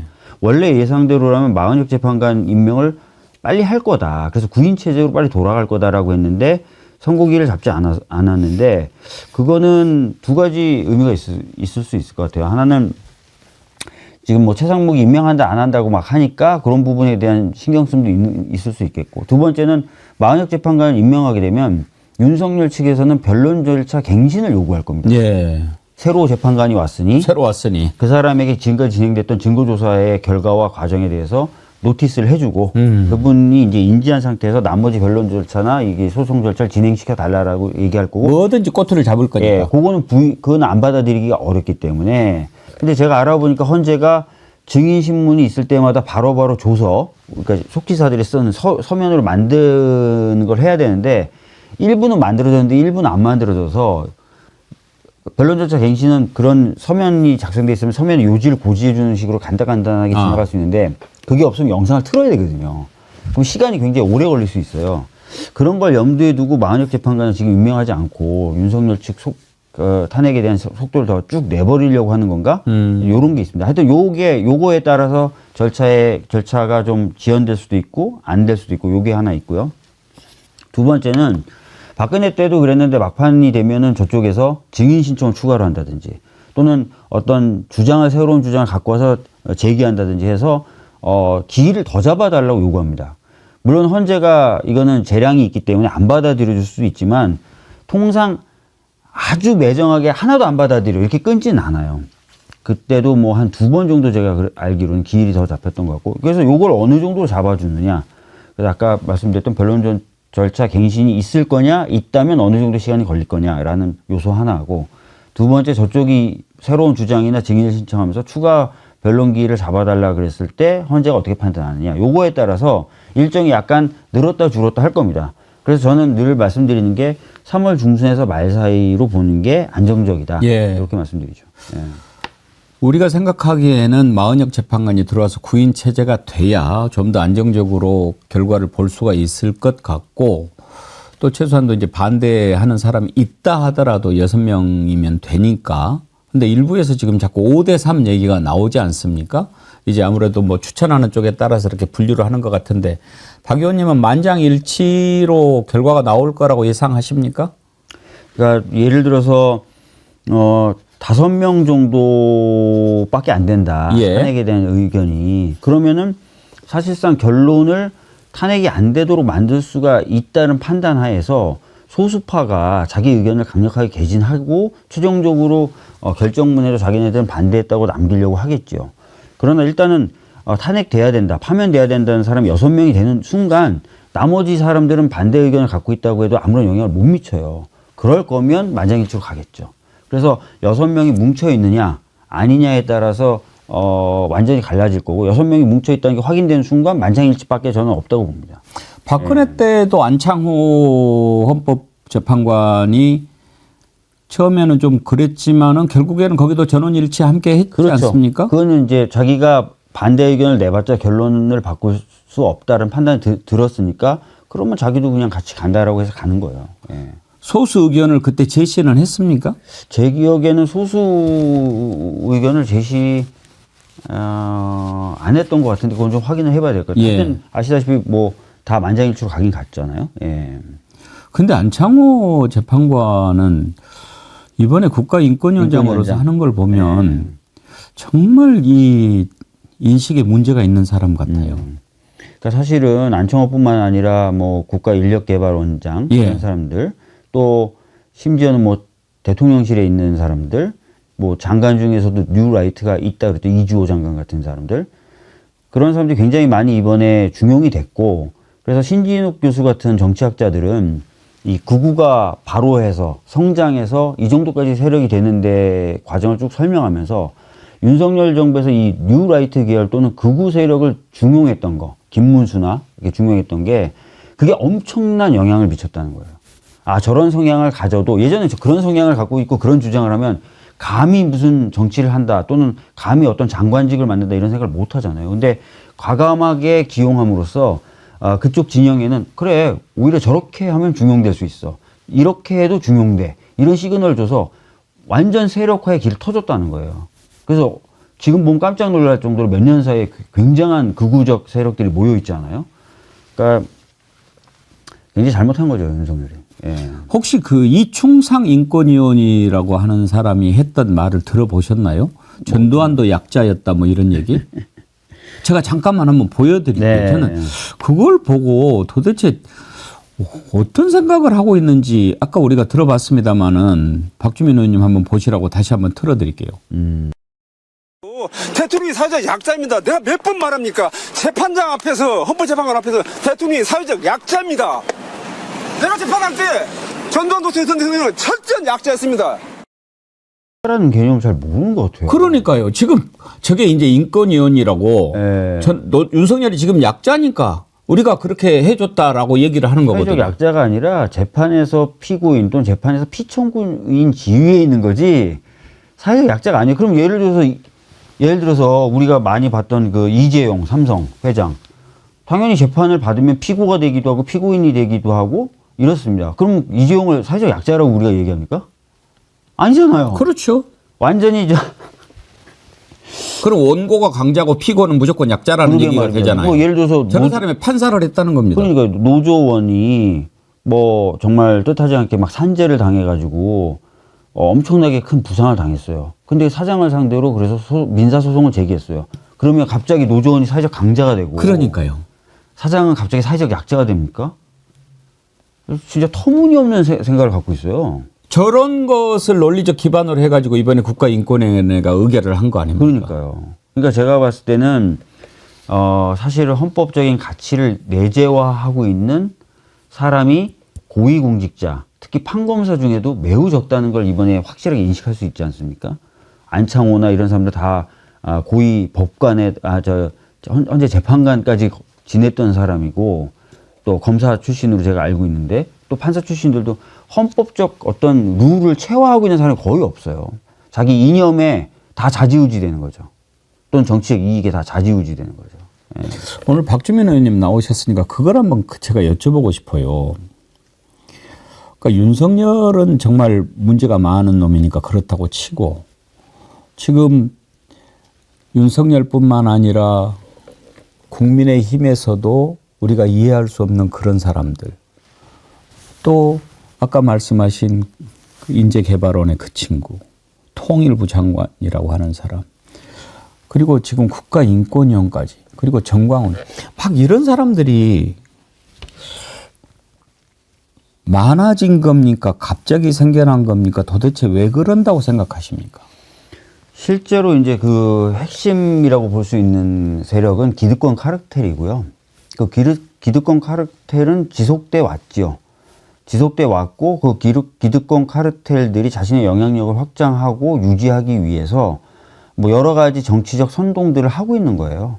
뭐 부정선거나 이런 것도 사실은 자기네들이 생각하는 선거 결과가 안 나오니까 그런 거 아닙니까? 자기가 생각하는 또 원하는 선거 결과가 나오면 부정선거 얘기 안 할 사람들이거든요. 만약에 난 정의로 뭉쳐져 있어. 그래서 우리 편이 이겼지만 내가 보기에 선거는 좀 이상한 것 같아. 이렇게 얘기할 사람은 그쪽 진영에 아무도 없습니다. 그렇잖아요? 예. 그러니까 그 기득권 카르텔이 공고하게 유지돼 왔고 그 기득권 카르텔들이 자신의 기득권 유지 강화하기 위해서 최근에 선동을 하는 건데 이것도 아까 말씀드렸던 것처럼 사실은 이제 민주화 이후에 여러 가지 사법 시스템이라든지 이런 것들이 갖춰지면서 또 헌법이 규범력을 매우 강하게 가지면서 많이 자제돼 오던 것들이 아까 말씀드렸던 것처럼 윤석열 정부 하에 고위공직자로 일하는 사람이 과거에는 생각지도 못했던 인물들을 막 임명하고 하면서 이때는 이때다 다시 바로 해도 되겠다. 뭐 영향력을 더 확장해야지. 이렇게 된 거라고 좀 보시면 될 것 같아요. 다시 헌재로 돌아가가지고 지금 이제 헌재 판결 아까 3월 중순 늦게 잡아서도 제 예상입니다. 예, 그렇게 보시지 않았습니까? 그런데 자꾸 이런 자들이 지금 막 부추기면서 불복을 지금 밑자락을 깔고 맞습니다. 있지 않습니까? 예. 심지어 요즘에는 이제 조선일보까지도 막 그런 쪽으로 쓰는데 그런 일로 이어질 가능성 혹시 우려하십니까? 있어요. 있습니다. 제가 최근에 이제 트럼프 관련된 책들을 많이 읽고 있는데 예. 트럼프도 아시다시피 부정선거 캠페인을 굉장히 세게 했습니다. 자기가 패배했을 때. 스탑 더 스틸이라고 지금 예. 우리나라 극우 집회에서도 피켓으로 들고 나오는 그 구호가 바로 트럼프가 썼던 캠페인 구호예요. 트럼프는 본인이 그런 캠페인을 통해서 승패를 뒤집어 엎을 거라고 생각하지 않았어요. 그 캠페인을 통해서 자기를 지지하는 세력을 뭉치고 유지하게 할 계획이었습니다. 실제로 그게 작동했기 때문에 이번에 당선된 먹힌 거죠. 예. 지금도 보면은 뭐 국민의힘이라든지 저쪽 극우 세력들은 윤석열이 다시 살아올 거라고 생각하지 않을 거예요. 근데 윤석열을 매개로 뭐 부정선거를 덧붙이고 중국에 대한 혐오라든지 공포 이런 것들을 이용하고 이래서 지지 세력을 최대한 결집시키고 확장하려고 시도할 겁니다. 그래야 이번 대선도 한번 해볼 만하고 대선에서 설사 진다 하더라도 다음을 기약할 수 있다고 생각을 할 거예요. 근데 솔직히 그럴 수밖에 없죠. 왜냐하면 지금 내란이라는 죄가 어마어마무시한 죄예요. 대부분의 사람들, 그 핵심 엘리트들이 또 이 내란에 관여한 걸로 지금 보여지고 있지 않습니까? 제대로 수사만 하면 다 통으로 날아가게 생겼거든요. 그러니까 그런 걸 방어하면서 아까 말씀드렸던 대로 지지 세력을 규합하고 유지하고 키우고 이런 수단으로 지금 삼고 있는 것이다. 이렇게 보시면 되기 때문에 분명히 현재에서 파면을 결정해도 이 결정은 잘못됐다라고 주장하고 심지어 조기 대선이 이루어져서 패배해도 이 선거는 부정선거다라고 하면서 자기네들 세력을 계속 확장시켜 나가려고 할 겁니다. 저는 그런 맥락에서 지금 부정선거 얘기를 계속 하는데 이것도 다 하나의 핑계에 불과한 거 아닌가 그런 생각을 합니다. 왜냐하면 윤석열이 이렇게 지랄 발광을 한 게 뭐가 있겠습니까? 자신과 김건희 죄 드러날까 봐 한 것 아니겠습니까? 그런데 자꾸 이것을 막 강조하고 그렇게 하는 게 어떻게 보면 이게 실패할 경우에 대비해서 미리부터 그렇게 좀 연구를 해서 이걸로 만약에 하면은 막아보자 이렇게 준비를 했던 게 아닌가 그런 생각도 들더라고요. 글쎄요, 뭐 그러니까 내란의 성공 실패를 떠나서 아마 이런 캠페인을 하려고 했었을 가능성이 있어요. 보수 진영에서는. 특히 이제 정광훈 목사류는 지속해서 그런 캠페인을 해왔던 거잖아요. 한쪽에서. 예. 그러고 기존의 사법 질서라든지 이런 시스템에서 본인들이 어떤 살아남기가 어렵다고 판단되니까 원래 그런 것들을 해오려고 했던 거. 또 뭐 트럼프는 이런 좋은 선례가 있으니까 소위 말하는요. 그게 굉장히 탄력받고 더 열심히 하게 된 거죠. 매진하게 된 거죠, 이제는. 예. 근데 하여튼 국가적으로는 굉장히 비극입니다. 왜냐하면 아무리 우리가 싫어도 국민의힘은 지금까지 정권을 잡고 왔었던 정당이고, 그죠? 정권을 자주 잡았던 정당이고, 또 저희 더불어민주당과 함께 양대 정당이에요. 근데 그 양대 정당 중에 하나가 극우화된다는 거는 유럽의 어떤 사례나 이런 걸 봤을 때 굉장히 비극적이고 사회적으로는 치명적입니다. 우리 사회가 전반적으로 후퇴할 수도 있는 인권적이거나 아니면 문화적이거나 아니면 경제적으로 굉장히 후퇴할 수도 있는 상황이거든요. 그래서 저희들은 이걸 철저히 막아야 되는 상황입니다. 예. 그거와 관련해서 한 가지만 더 여쭤보고 다른 주제로 넘어가겠습니다. 요즘에 젊은 층들이 좀 많이 보이지 않습니까? 네. 그리고 뭐 빨갱이 막 이런 이야기 하는데 보니까 그 명단에 박주민 의원님 이름도 보이고 뉴진스도 나오고 뭐 그러더라고요. 네. 왜 그래요? 뭐 유럽도 그렇고 우리나라도 그렇고요. 젊은 층들이 사실 과거 세대보다 더 가난하고요. 더 빠른 속도로 가난해지고 있습니다. 거기에 불안을 느끼고 있고요. 그 불안이 기존의 사회 시스템에서 열심히 한다고 해결이 안 될 것 같다는 생각도 들으니까 좌절도 하게 됩니다. 근데 그런 분들에게는 기존 질서의 전복, 기존 질서의 파괴 또는 다른 적을 상정해서 그 적에 대한 공격 이런 것들로 그런 것들을 극복하려고 하죠. 그래서 유럽에서도 보면 최근에 영국 같은 데 폭동이 일어나면 아주 이주민들 대상으로 굉장히 과격하고 잔인하게 폭동을 하거든요. 젊은 층들이. 그래서 그런 것도 있기 때문에 원래부터도 그러지만 그런 것도 있기 때문에 우리 대표가 성장, 더 많은 기회 창출, 그것들을 나누는 거 이런 것들을 계속 얘기하는 겁니다. 네. 아니 근데 현실에 대한 불만이 있으면 네. 지금 자신들의 처지를 이렇게 만든 현 집권 세력에 대해서 그 불만을 털어놓아야 되는 거 아닙니까? 네, 사실은 그게 맞는 말씀이시고 당연히 그렇게 돼야 되는데 아까도 말씀드렸던 대로 이 극우 세력들은 선동을 하는 거죠. 거짓된 정보 또는 역정보 등을 통해서 계속 선동을 하는 거죠.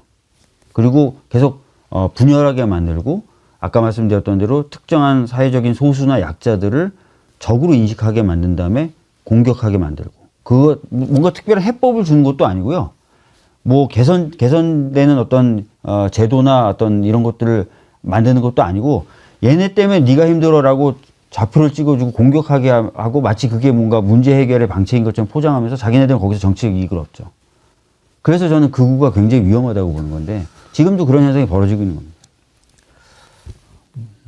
세상이 이제 새롭게 바뀌어도 그렇게 무너지고 잘못된 거 바로 세우려면 한참 걸릴 것 같다. 그런 걱정이 있습니다. 그래서 뭐 많은 사람들이 과거 이제 유럽의 극우에 대한 대처법을 보면 극우를 고립시켜 왔다는 거예요. 첫 번째는 다른 정치 세력들이 합리적 정치 세력들이 보수든 진보든 다 해서 고립시켜 왔다.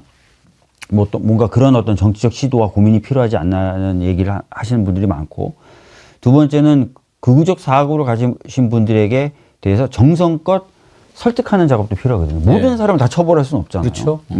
그래서 저는 이제 우리 당의 교육 시스템이나 이런 것들이 좀 개선되면서 당원들이 저희 100만이지 않습니까? 그러니까 친분을 좀 쌓고 설득하는 작업도 힘들지만 해나가야 된다. 저희 당원들이 이미 그렇게 해왔거든요. 제가 은평에 처음 공천받고 갔을 때 깜짝 놀란 게 배드민턴 클럽 가서 인사드리면 배드민턴 열심히 치시다가 제 옆에 와서 저 당원이에요 이러고 가시고 산악회 가면 저 당원이에요. 뭐 조기축구회 가면 저 10년째 당비 내고 있어요. 이런 분들 엄청 많거든요.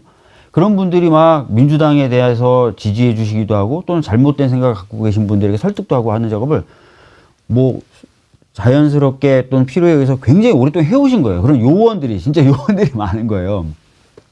근데 저희 민주당이 그런 일들을 좀 더 적극적으로 해야 될 필요가 있는 거죠. 예. 알겠습니다. 대선 이야기를 좀 해보려고 하는데 이제 윤석열이 파면되면 60일 안에 이제 대선을 치르게 되지 않습니까?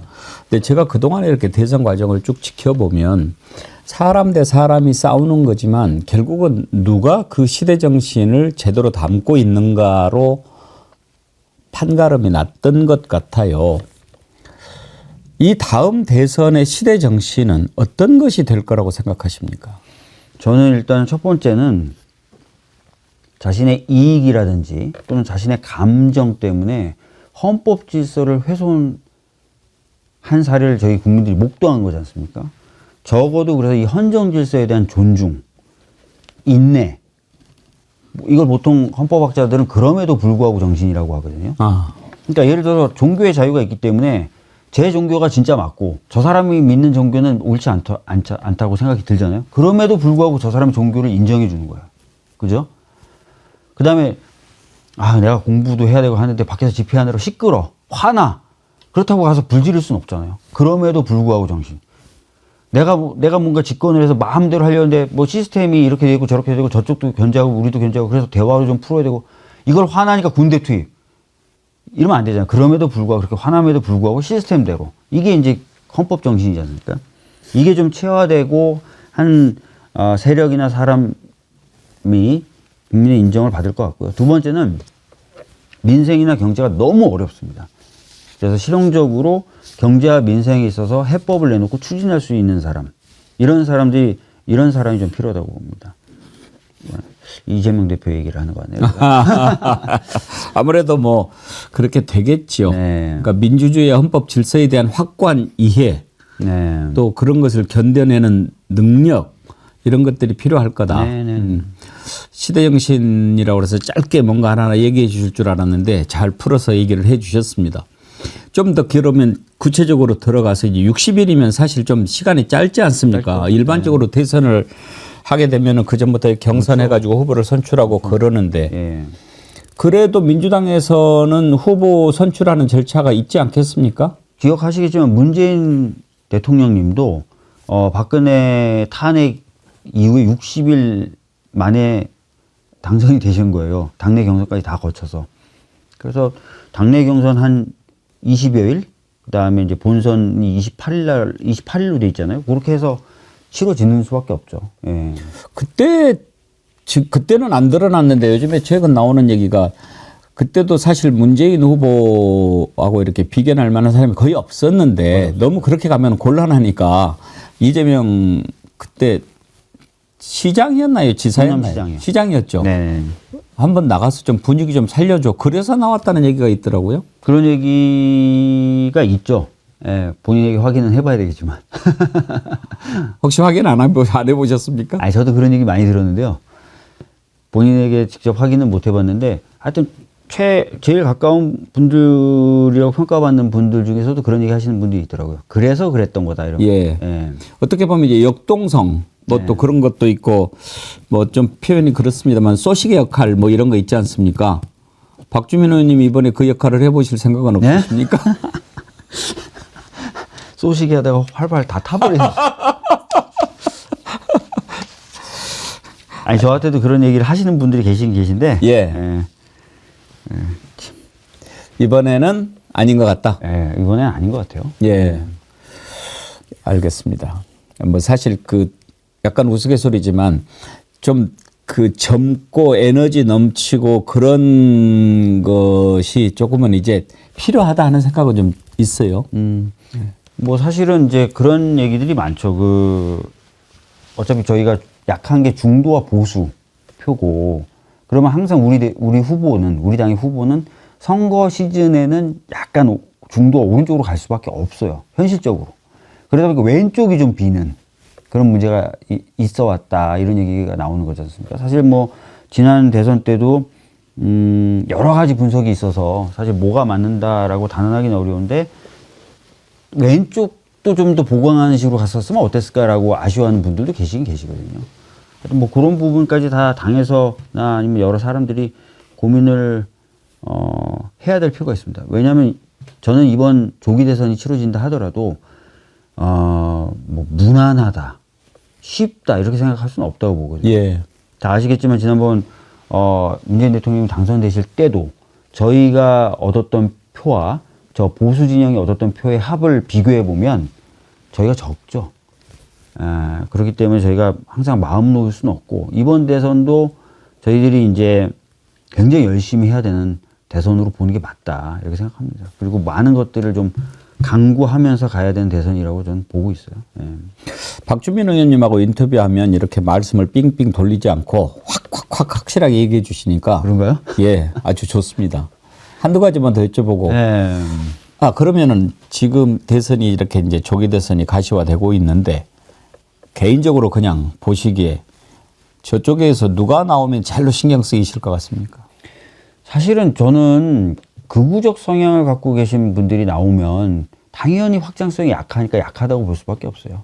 근데 극우적 성향을 가지면서도 중도적 이미지로 포장이 가능한 사람이 나온다면 확장성이 있겠죠. 그래서 그런 분이 나오는 게 제일 껄끄러울 것 같다는 생각을 가지고 있습니다. 누군지 제가 구체적으로 사람 이름을 얘기하는 건 것보다는, 그렇고. 예. 알겠습니다. 지금 보건복지위원장 맞습니다. 맡고 계시죠. 지금 뭐 중증외상센터 예산 좀 깎였나요? 정확히 말씀드리면요. 예. 오세훈 시장이 마치 국회 논의에서 삭감한 것처럼 써서 제가 바로 반박을 했는데 예산을 편성해서 왔을 때, 즉 정부 안에 영원이었습니다. 그러니까 그 전에는 8억 8천이 잡혀 있었고 편성이 됐었는데 이번에 국회로 예산안을 보내면서 영원으로 만들어서 왔어요.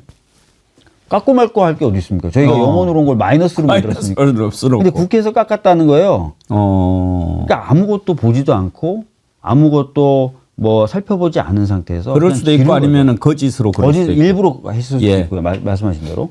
제가 봤을 때 어느 거나 문제예요. 진짜 아무것도 안 살피고 말을 툭 던졌다? 그렇게 경솔한 게 어디 있습니까? 서울시장이나 돼서. 만약에 고의로 그랬다? 진짜 나쁜 놈이죠. 그렇죠. 예. 어느 거나 문제인데 하여튼 정부에서 편성된 안 자체의 영원이었다. 그거를 저희 국회 보건복지위원회에서 저를 필두로, 제가 위원장이지 않습니까?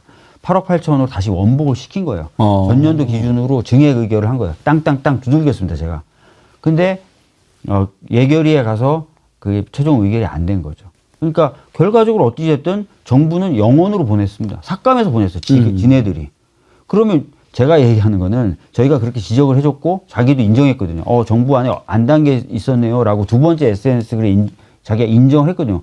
그럼 사과를 좀 해야죠. 그리고 정부가 영원으로 만들었던 거에 대한 아쉬움을 표현해야죠. 그런 건 한마디 없이 끝까지 국회가 잘못했대요. 그러니까 하여튼 저쪽에 계신 분들은 얼굴이 잘생기고 못생기고를 떠나서 다들 두꺼우십니다. 네.